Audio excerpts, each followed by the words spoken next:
तो फिल्म की शुरुआत में हमें पता चलता है कि इथिका के बादशाह ओडेस्कस ट्रोजन वॉर खत्म होने के सालों बाद भी अपने घर लौटे नहीं थे। पैलेस में उनकी वफादार वाइफ, उनका बेटा और एक उनका वफादार नौकर हमेशा से इस उम्मीद में थे कि एक दिन वो जरूर लौट आएंगे।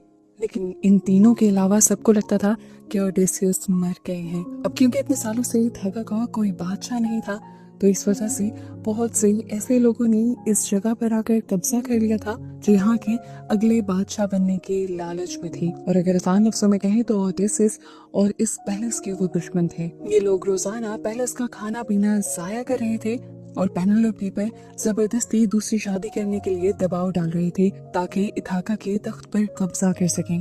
जबकि पेनेलोपी ने एक शर्त रखी थी। वो एक अपने लिए सूट सी रही थी और उसकी शर्त ये थी कि जब तक वो सूट को पूरा नहीं कर ली थी वो दूसरी शादी नहीं करेगी। हालांकि हर रात वो चुपके से उस सूट को दोबारा उधेड़ देती थी ताकि उसे वक्त मिल सके अपने हस्बैंड ओडेसियस का इंतजार करने का। अब तो उनके बेटे टेलेमाकस का भी सब्र टूटता जा रहा था और वो अपने डैड को ढूंढने के लिए बेताब हो चुका था। यहाँ टेलेमाकस को अपने बॉडीगार्ड और अपने टीचर से पता चलता है कि उनके डैड के सबसे ज्यादा करीब उनके एक दोस्त थे और हो सकता है कि उन्हीं से हमें कुछ पता चल जाए। ओडेसियस के वो दोस्त स्पार्टा में रहते थे, इसीलिए टेलेमाकस अपने बॉडीगार्ड के साथ स्पार्टा जाने के लिए निकल जाता है। टेलेमाकस जाते हुए ये बात अपनी मॉम पेनेलोपी को भी बताकर जाता है और यहाँ हम देखते हैं कि उनकी बातें कोई सीक्रेटली सुन रहा था। ये पेनेलोपी की मेड थी और हमें पता चला कि सीक्रेटली वो मिली हुई थी उन्हीं के दुश्मनों के साथ जो इसी कैसल में रह रहे थे। अब दुश्मनों को जैसे ही पता चलता है कि टेलेमाकस स्पार्टा जा रहा है तो ये लोग फैसला कर लेते हैं कि वो उसे वापसी के रास्ते में ही मार देंगे ताकि बादशाह बनने का उसका अगला चांस भी खत्म हो जाए। टेलेमाकस जब स्पार्टा पहुंचता है तो उसका इस्तकबाल यहाँ के किंग करते हैं जिनकी वाइफ की वजह से तेजोर वॉर स्टार्ट हुई थी और उस वॉर में ही अपने दोस्त का साथ ओडेसियस ने दिया था। अब स्पार्टा के किंग की वाइफ टेलेमाकस को बिठाकर वो सारी वॉर की कहानी सुनाती है जिस खतरनाक वॉर का वो खुद हिस्सा रह चुकी थी। 10 साल तक ये लोग लड़ते रहे, लेकिन 10 साल बाद जब ग्रीक आर्मी थक चुकी थी तब ओडेसियस ने मास्टर प्लान बनाया। उन्होंने एक बहुत बड़ा वुडन हॉर्स बनाया जिसके अंदर ओडेसियस, उनके साथ स्पार्टा के किंग और कुछ और सिपाही छुप गए। इसके बाद ओडेसियस ने अपने एक सिपाही को कहा कि तुम बागी बन जाओ और जाकर ट्रोजन्स को ये बताओ कि ग्रीक लोग हार गए हैं और वो वापस चले गए हैं, और जाते हुए इस घोड़े को वो अमन के पैगाम के तौर पर छोड़ गए हैं। ओडेसियस के कहने पर जैसे ही ये सिपाही जाकर ये सारी कहानी ट्रोजन्स को बताता है तो ट्रोजन्स उसकी बातों में भरोसा कर लेते हैं और उसकी बातों में आकर उस घोड़े को उस गेट के अंदर ले जाते हैं, यानी अपने किले के अंदर ले जाते हैं। और यहीं से होती है असली कहानी शुरू। रात होते ही स्पार्टा के किंग और ओडेसियस अपने सारे सिपाहियों के साथ इस घोड़े में से निकल आते हैं और फिर किले के दरवाजे खोल देते हैं, जिसके बाद सारी ग्रीक आर्मी यहाँ पर हमला कर देती है। ट्रोजन्स जल्द ही हार मान जाते हैं और तबाह बर्बाद हो जाते हैं और इस तरह ये जंग स्पार्टा के किंग और ओडेसियस जीत जाते हैं। स्पार्टा के किंग ये जंग कभी न जीत पाते अगर यहाँ पर ओडेसियस उनके साथ न होता। ओडेसियस ने न सिर्फ अपना पैसा और आर्मी लगाई थी बल्कि उसी के दिमाग की वजह से आज ये लोग पूरी तरह जंग जीत पाए थे ट्रोजन्स की इतनी बड़ी आर्मी के खिलाफ। वॉर जीतने के बाद स्पार्टा अपनी वाइफ को लेकर यहाँ से निकल गया, जबकि ओडेसियस सेकंड कमांड के तौर पर पीछे ही रहा। ओडेसियस अब अपने एक जनरल के साथ बाकी आर्मी को लेकर बहुत ही स्लो रूट पर निकल रहा था। रास्ते में जब वो लोग खाना लेने के लिए एक आइलैंड पर रुके तो पहले तो उन्हें यहाँ कुछ नजर नहीं आया, लेकिन फिर एक गुफा के अंदर उन्हें बहुत सारा खाना मिल गया। ये लोग इस खाने को लेकर बस यहाँ से जाना चाहते थे, पर ओडेसियस खाने को देखकर कहता है ये खाना ऐसे लग रहा है कि जैसे किसी ने जमा किया हुआ है, उसे जरा यहाँ पर आने दो, हम उसकी इजाजत से इस खाने को लेकर जाएंगे। लेकिन ओडेसियस का ये फैसला उनके लिए खतरनाक साबित होने वाला था, क्योंकि ये खाना किसी इंसान या किसी और क्रिएचर ने नहीं बल्कि एक बहुत ही जायंट मॉन्स्टर साइक्लोप्स ने जमा किया हुआ था। साइक्लोप उन मॉन्स्टर को कहते हैं जिनकी एक आंख होती है। जैसे ही वो मॉन्स्टर इतने सारे लोगों को अपनी गुफा में देखता है तो खुशी से पागल हो जाता है और बड़े से पत्थर से इस गुफा से बाहर निकलने का रास्ता बंद कर देता है और रात होने पर ओडेसियस के बहुत सारे साथियों को खा लेता है। ये लोग बहुत ज्यादा डर जाते हैं और ओडेसियस को बुरा भला कहने लग जाते हैं। पर ओडेसियस उन सबको रिलैक्स करता है और कहता है कि हमें यहाँ से बाहर निकलने के लिए एक प्लान की जरूरत है। सुबह होते ही जब ये साइक्लोप बाहर निकलने की कोशिश करता है तो उसके पीछे कुछ सिपाही बाहर चले भी जाते हैं, लेकिन साइक्लोप की नजर उनके ऊपर पड़ जाती है और साइक्लोप उनको खा लेता है। जिस तरह के हालात चल रहे थे, बचना इनके लिए मुश्किल था, लेकिन यहाँ ओडेसियस हार नहीं मानते और एक प्लान बनाते हुए इसी मॉन्स्टर की हार में से एक बड़ा सा स्पेयर ले लेते हैं। उसके आगे आग लगा के वो उसकी एक इकलौती आंख पर हमला कर देते हैं और इस तरह वो दर्द से चिल्लाता हुआ समुंदर की तरफ भागता है और पोसाइडन चिल्लाने लग जाता है। और यहाँ ओडेसियस को पता चलता है कि वो पोसाइडन का बेटा था। पोसाइडन जो कि समुद्रों का गॉड था। सफर भी ये लोग समुद्रों का ही कर रहे थे और पोसाइडन के साथ दुश्मनी बनाकर ओडेसियस ने बहुत बड़ा खतरा मोल ले लिया था। अब जिस चीज का डर था वह वही, पोसाइडन ने अपना बदला लेने के लिए समुद्र में इन लोगों को इस तरह भटका दिया कि ये लोग कभी घर ही ना पहुंच पाए। भटकते हुए अब ये लोग एक आइलैंड पर पहुंचे और वहां पर उन्हें इंसान नजर आए। शुक्र किया इन लोगों ने, लेकिन जब आगे बढ़कर देखा तो इंसान की शक्ल में वो तो एक छोटा सा बच्चा था। और जब असली यहाँ पर इंसान आए तो पता चला कि ये तो इंसानों की कोई ऐसी किस्म थी जो बहुत ज्यादा लंबी और ताकतवर थी। इन लोगों को देखते ही बिना कुछ सोचे समझे उन लोगों ने इन लोगों पर हमला कर दिया, यहाँ तक कि इनकी शिप्स भी तोड़ दी। ज्यादातर वो लोगों को मार चुके थे, लेकिन ओसाइडस और उनके साथ कुछ साथी वहां से भाग निकले।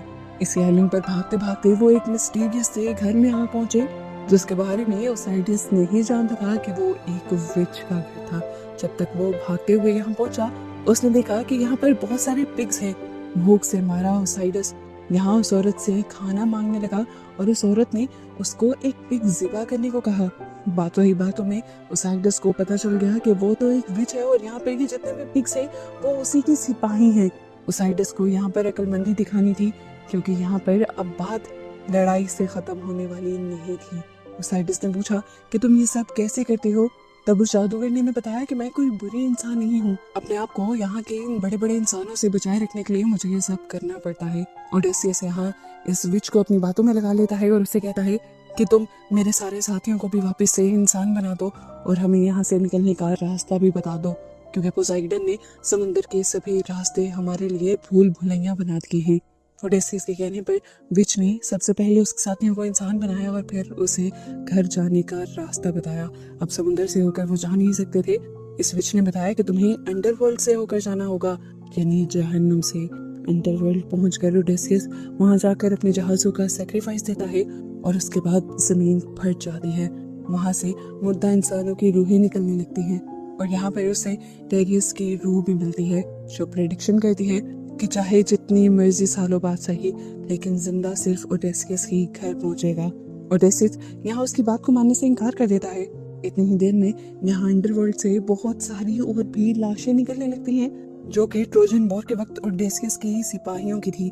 वो यहाँ ओडेसियस पर इल्जाम लगाते हैं कि ओडेसियस ने गरीब सिपाहियों को लालच देकर ट्रोजन वॉर में आगे रखा था और वो मोहरा बनकर जल्दी ही मारे गए। खैर, अब ये लोग टेरिस की हिदायत पर आगे बढ़ते हैं और ओडेसियस यहाँ से बाहर निकलकर उन बड़े बड़े इंसानों के कुछ सिपाहियों का सामना भी करता है।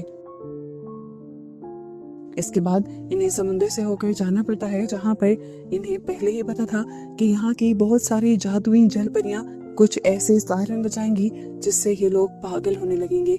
इसलिए यहाँ के सारे सिपाही अपने कानों में वैक्स भर लेते हैं, जबकि ओडेसियस खुद सबसे कहता है कि मुझे यहाँ पर बांध दो, लेकिन मुझे वो सारी आवाजें सुननी है। इन आवाजों से ओडेसियस कुछ ही देर में पागल होने लगता है, लेकिन फिर वो अपने ऊपर काबू रखकर ये मुश्किल भी पार कर आगे बढ़ जाता है। और अब ये लोग एक और आइलैंड के करीब पहुंचते हैं, जहाँ पर बहुत सारे स्टोन मॉन्स्टर्स इनके ऊपर हमला कर देते हैं और यहाँ ओडेसियस को मजबूरी में अपने कुछ सिपाहियों की कुर्बानी देनी पड़ती है। अब फिर बच बचा कर ये कुछ एक आध सिपाही और ओडेसियस एक नए आइलैंड पर पहुंचते हैं और यहाँ आकर ये लोग सुकून का सांस लेते हैं। इस आइलैंड के बारे में ओडेसियस पहले जानता था। यह सन गॉड का आइलैंड था और यहाँ पर जितनी भी कैटल्स थी वो भी सन गॉड की थी। इन सबको मारना एक श्राप के बराबर था। जिस तरह पोसाइडन ने इन्हें श्राप दे दिया था, सन गॉड भी इन्हें श्राप दे सकता था। ये बात वो पहले ही अपने सभी सिपाहियों को बता देता है कि उन्हें यहाँ पर किसी भी कैटल का शिकार नहीं करना, और खुद दूसरी तरफ खाना ढूंढने लग जाता है। लेकिन यहाँ पर उन्हें कोई खाना नहीं मिलता और कई दिन उनके यहीं पर कट जाते हैं। भूखमरी के मारे सबकी हालत खराब होने लगती है और एक रात ओडेसियस देखता है कि दूर कहीं बहुत सारी रोशनी चल रही थी। वो जब जाकर देखता है तो उसके होश उड़ जाते हैं। भूख के मारे उसके सिपाहियों ने सन गॉड की एक गाय को मारकर खा लिया था। ये देखकर ओडेसियस खाली हाथ रह जाता है। वो जानता था अब इनके साथ क्या होगा। वो फौरन यहाँ से निकलने की कोशिश करता है, लेकिन अब पोसाइडन के साथ साथ सन गॉड भी एक बहुत बड़ा श्राप इनकी तरफ भेजते हैं। और श्राप क्या था? एक ऐसा तूफान था जो इनकी तरफ जब आया तो सब के सब सिपाही मारे गए सिवाय ओडेसियस के। और इस सब के बाद जब ओडेसियस को होश आया तो उसने अपने आप को एक अनजान आइलैंड पर पाया, जहाँ पर उसकी मुलाकात हुई एक लड़की से। ओडेसियस को देखते ही इस लड़की को ओडेसियस से प्यार हो गया था। वो उसे हमेशा यहीं अपने पास रखना चाहती थी, पर ओडेसियस में जिद था कि उसे अपने घर जाना है। वहाँ उसकी वाइफ और उसका बेटा उसके इंतजार में है।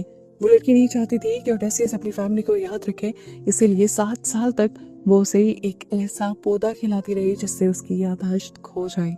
लेकिन 7 साल बाद भी, उन सारी दवाइयों के बाद भी ओडेसियस को जब सब कुछ याद रहा तो उस लड़की को ही उस दिन रहम आ गया और उसने फैसला किया कि अब वो ओडेसियस को अपने प्यार में बांध के नहीं रखेगी, बल्कि ओडेसियस को उसकी मंजिल पर पहुंचने में मदद करेगी। उसने अब खुद ओडेसियस के साथ मिलकर एक राफ्ट बनाई और उसे यहाँ से निकलने में मदद की।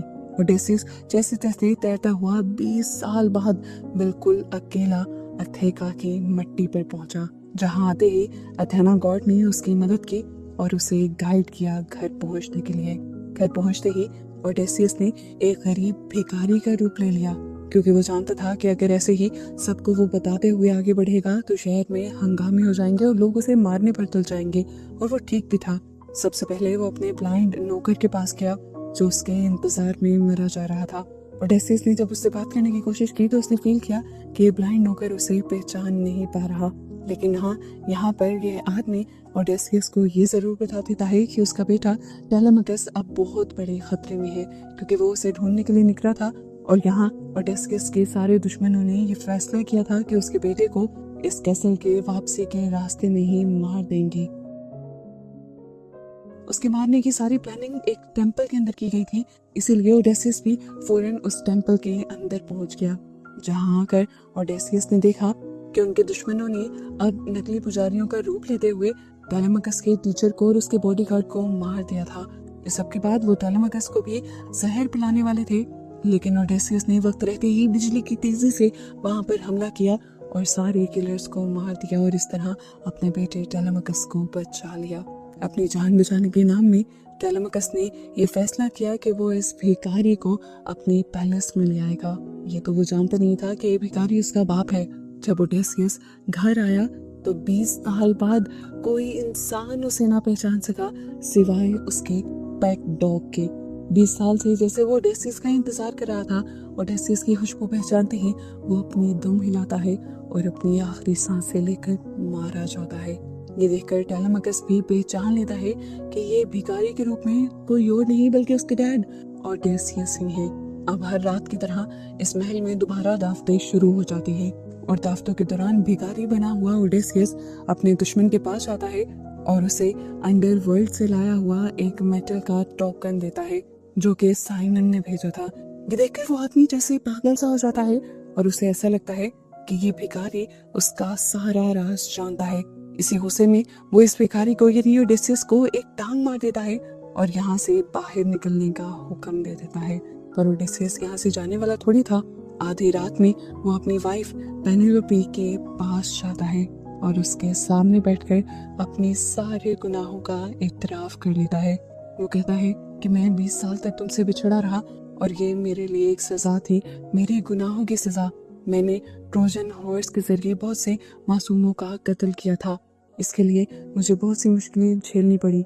वो बताता है कि मैंने सिर्फ यही नहीं किया, मैंने पोसाइडन के बेटे पर हमला किया, एथेना के स्टैचू की बेहुरमती की और साथ ही साथ गॉड ज़्यूस के भी लॉस को तोड़ा।